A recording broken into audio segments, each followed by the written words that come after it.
blomplaas het nie ontstaan omdat ons gevoel het daar's 'n gaping in die blommark nie. Dit was 'n roepstem van die Here af wat ons nou in gehoorsaamheid uitleef.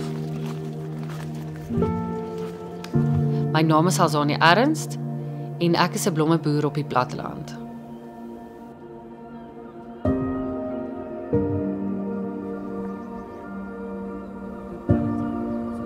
Ek is die bestuurder, die boer, die bemarker, die aankoper en die verkoper.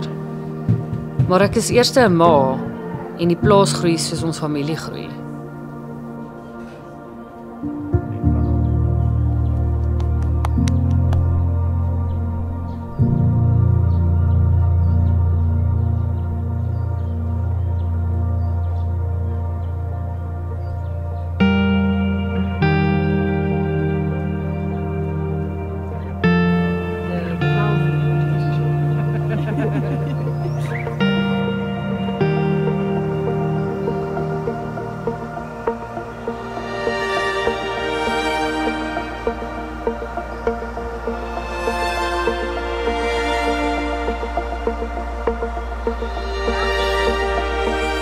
Die blomplaas is 'n roeping wat ek en Andre beide saam vervul.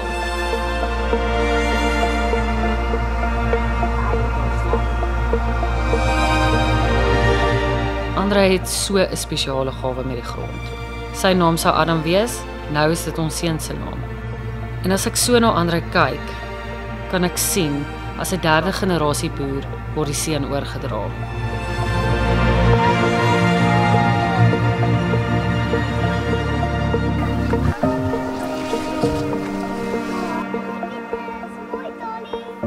Nava is 'n Hebreëse woord wat 'n drieledige betekenis het.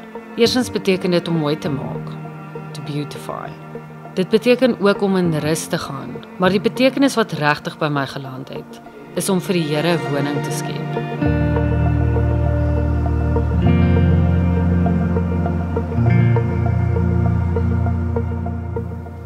Die Here is my krag en lied, en hy het my tot heil geword. Hy is my God, en ek sal hom 'n woonplek bou, die God van my vader, en ek sal hom verhef.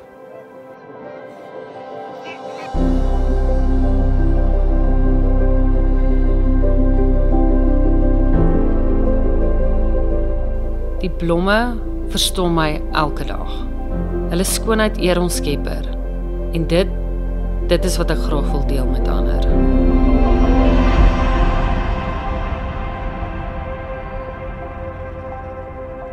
Follow the flowers, because it will lead to know me and yourself in a deeper way.